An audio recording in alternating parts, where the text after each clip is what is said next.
All right, let's get into it. We're breaking down the incredibly twisted plot of the South Indian horror thriller Don't Come.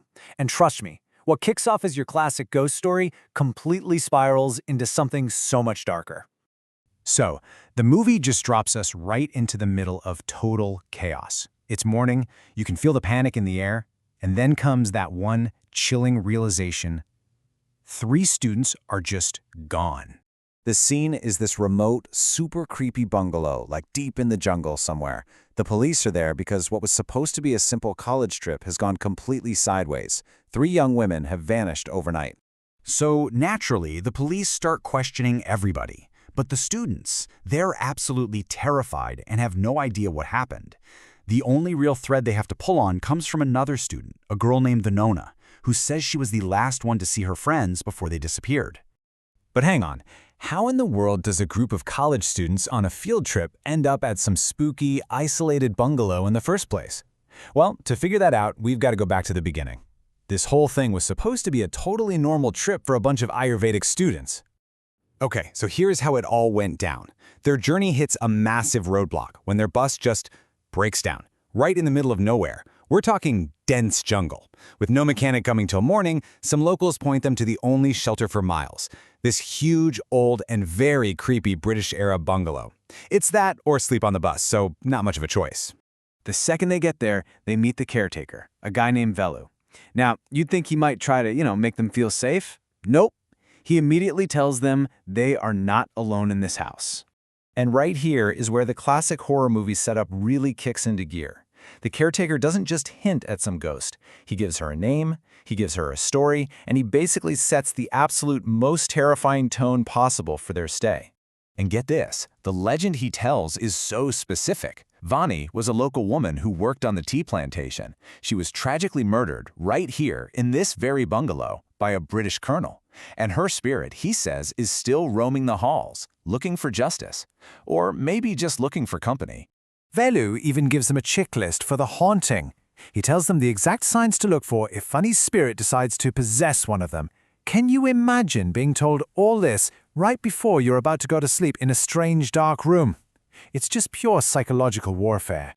And of course, just when the students are at peak paranoia, things start happening. Things that line up perfectly with every creepy detail the caretaker just told them. So this is the tipping point. In the middle of the night, some of the girls' clothes disappear from their room and somehow end up outside.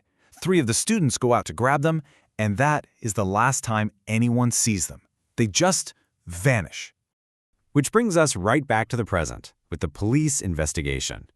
I mean, everything seems to point to the supernatural, right? You've got a ghost story, a disappearance that perfectly fits the legend. It looks like a classic, open-and-shut paranormal case. Well, no. The ghost of Vani, that was the ultimate smokescreen. The truth is so much more calculated and way, way more human. This wasn't a haunting at all. It was a brilliantly planned act of revenge. And this right here lays out the entire twist perfectly. The story everyone thinks is happening is Varney's ghost getting her revenge. But the real story? It's about a student getting revenge for a horrific crime that happened years ago in this exact same place. A crime that was buried and forgotten by everyone, except her. So, meet Lekha. She's not missing. She's the mastermind. Turns out, years ago, her mother and her sister were brutally assaulted and murdered in this bungalow by 3 wealthy, influential men. And the police investigation, led by one of the criminals himself, ruled it a suicide. They just got away with it.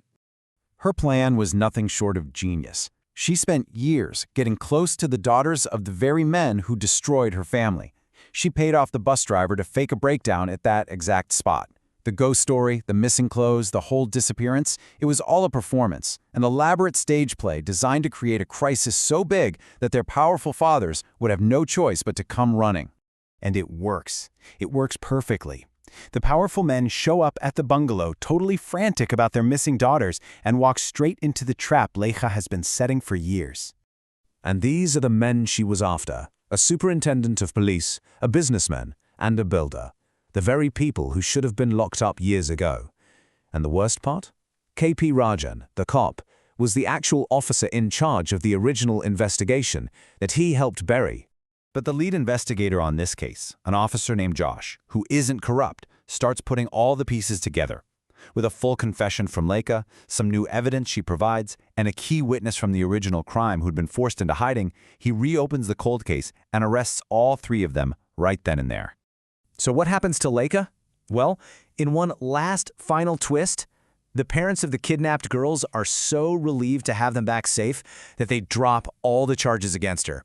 She literally walks away, having gotten perfect justice for her family without spending a single day in jail. And that's the powerful question the film leaves us with.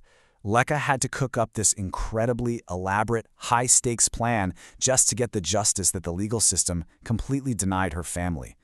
It really makes you think, what do you do when the very people in charge of justice are the criminals? That is a truly chilling thought to end on.